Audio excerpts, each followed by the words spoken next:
नमस्कार। प्रणिका क्लासेस में मैं आपका स्वागत करता हूं। जैसा कि आप सभी को पता भी चल रहा होगा कि बिहार के हालिया न्यूज में सीतामढ़ी का एचआईवी वायरस जो अचानक से विस्फोट कर गया, सोचने वाली विषय है। कैसे कर गया, कौन इसका कारण है, इसके क्या परिणाम हो सकते हैं, यह कितना घातक हो सकता है, इन सभी विषय पर आज हम लोग बात करेंगे। और सबसे महत्वपूर्ण चीज, एचआईवी होता क्या है। एकदम साधारण सी बात हम लोग करते हैं। हम लोग के शरीर में एक जो रोग से लड़ने के लिए एक सेल होता है, एक कोशिका होती है, जिसको हम लोग श्वेत रक्त कोशिका कहते हैं, WBC, व्हाइट ब्लड सेल। उसके अंदर भी एक दो प्रकार का सेल होता है जो बड़ी बीमारियां होने पर एक्टिवेट हो जाती है। एक को बोलते हैं बी सेल, एक को बोलते हैं टी सेल। टी सेल का एक प्रकार होता है CD4 cell. CD4 cell T cell का हेल्पर है, मददगार है, मदद करता है। मतलब अगर आपके शरीर में कोई भी बीमारी हो जाए, इन्फेक्शन हो जाए, या फिर किसी भी तरह का कोई भी समस्या हो आपके शरीर में, तो जो WBC का जो टी सेल है और बी सेल है वो उससे लड़ता है और आपको स्वस्थ कर देता है, ठीक कर देता है। लेकिन जब आपके शरीर में एचआईवी वायरस, एचआईवी जब प्रवेश करता है तो वो डायरेक्ट टी सेल में जो एक हेल्पर होता है टी सेल का, CD4 सेल पे अटैक करता है।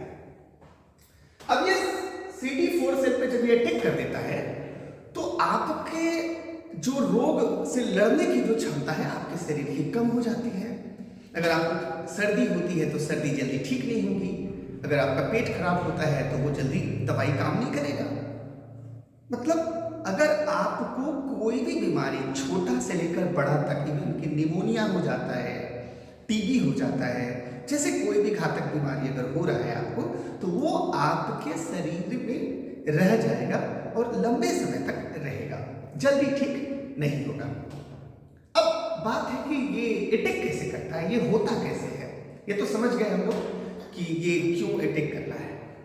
होता ऐसे है कि ये खून से फैलता है, थूक से भी फैल सकता है। मतलब अगर किसी भी लिक्विड फॉर्म में, अगर लिक्विड फॉर्म में है तो वो आ जाएगा, थूक से आ जाएगा, खून से आ जाएगा। ऐसे तो ये जो असंक्रमित यौन संबंध, जो संक्रमित यौन संबंध जो बनाते हैं असुरक्षित, बिना कंडोम के, इससे फैलता है, लोग कहते हैं।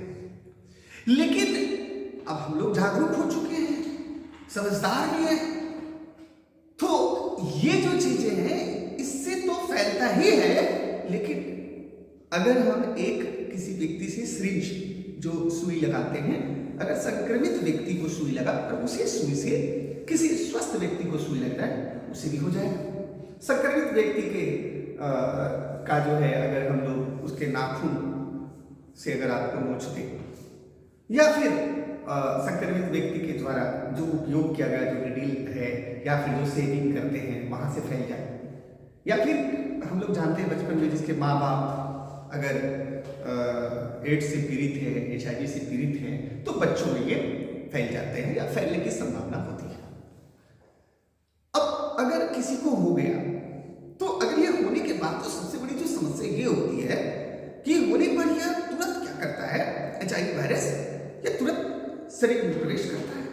और प्रवेश करने के बाद इसकी जो एक्टिविटी ये होती है कि तुरंत टी सेल के अंदर पहुंचता है और टी सेल में CD4 सेल को खोजता है, और खोजने के बाद ये एक कॉपी तैयार करना शुरू करता है। हम लोगों को पता है कि हम लोग के शरीर में जो भी चीज बन रहे हैं उसको DNA बना रहा है। मतलब हमारे शरीर का कोई भी प्रोटीन या कोई भी काम होना, वो DNA आदेशित करता है और राइबोसोम उसको बना देता है।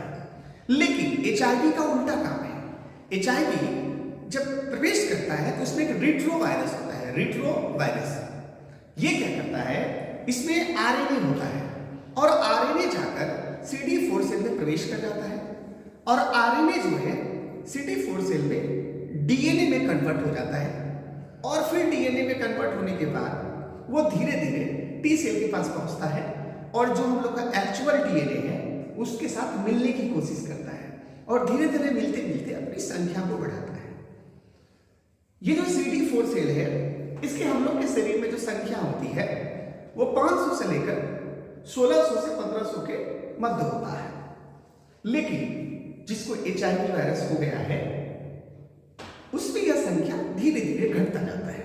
मतलब कि आप समझ लीजिए कि अगर यह संख्या 500 से घट के 400, 300, 200 तक आ गया या 200 से कम आ गया तो यह HIV एड्स में तब्दील हो जाता है और एड्स होने के बाद यह घातक रूप ले लेता है और शरीर की जो रोग रोधक क्षमता है वो पूरी तरह से कमजोर हो जाती है, लोग कमजोर हो जाते हैं। HIV कुछ है नहीं, आपके बॉडी का जो इम्यूनोलॉजी है, जो आपके बॉडी का इम्यून सिस्टम है, जो रोग से लड़ने की शक्ति है वो खत्म हो जाती है। तो ये जो सबसे बड़ी जो विषय है, ये जो सबसे बड़ी जो समस्या है ये है कि जागरूकता से जो ठीक हो सकती थी, जो हम उसको ऐसे चीजों से हम लोग बच सकते थे, लेकिन ये फैल रहा है और स्कूली बच्चों को हो गया। ये सोचने वाली बात है, आखिर इसके जिम्मेदार कौन है, हम या कहीं ना कहीं हम भी हैं और आप भी हैं। क्योंकि ऐसे चीजें जो हमें स्कूलों में पढ़ाई जानी चाहिए, हमें अपने माँ बाप से हमें ये चीजें ज्ञान मिलना चाहिए, हमें अपने बड़े बुजुर्गों के साथ बैठकर ऐसी बातों को करना चाहिए कि ये ऐसी बीमारियां इस तरह से भी फैलती है, हमें इससे बचने की जरूरत है। लेकिन हम लोग इससे बचते हैं, शर्माते हैं। क्यों बचते हैं, क्यों शर्माते हैं? क्या जान से ज्यादा कीमती है आपका शर्माना? सोचना चाहिए। चलिए आप सब भी सोचिए और हम तो आप लग चुके हैं आपके साथ कि हम प्रयास करेंगे कि ऐसे सभी बीमारियों से जो जहां हद तक बचा जा सके उस पर काम करेंगे। देखिए इसके उपचार की भी बात है, सरकार इसके फ्री मुफ्त इलाज कराती है। ART करके एक दवा आती है, उसमें ART सेवा होता है और अगर किसी को एड्स हो जाता है तो उसकी जो एड्स की जो रोकथाम के लिए है, एड्स अगर आपको लगता है कि ऐसे व्यक्ति के साथ तो जो है शारीरिक संबंध बना लिया या फिर जिसको एड्स था या HIV था उसके खून या थूक या सलाइवा आपके संपर्क में आया है तो 14 दिन के बाद एक टेस्ट होता है और उस 14 दिन के बाद अब आपका टेस्ट हुआ तो ये प्राथमिक टेस्ट है, इससे जानकारी 100% श्योरिटी नहीं हो पाते कि HIV हुआ ही है। उसके बाद 28 दिन के बाद टेस्ट होता है और 28 दिन के वाला जो टेस्ट होता है अगर उसमें पॉजिटिव तो HIV माना जाता है उसको। लेकिन उसके बाद भी एक टेस्ट होता है जो कंफर्मेशन के लिए 3 महीने में होता है और ये टेस्ट जब खत्म हो जाती है तो एक दवाई चलता है, मेडिसिन चलता है और धीरे धीरे ये चीजें सुधार हो जाती है। अगर सही समय पे इस पे दवाई हो, इसकी इलाज हो तो बचा जा सकता है, इससे हम लोग बच सकते हैं। ये काफी क्यूरेबल है, आराम से लोग इस पे जी सकते हैं, इसमें कहीं कोई बात नहीं है। तो इसको हम लोग को समझना है और इसको चलना है। उम्मीद है कि आप समझ रहे होंगे इन चीजों को। ठीक है, फिर से मिलेंगे हम लोग और बहुत बहुत धन्यवाद। Thank you.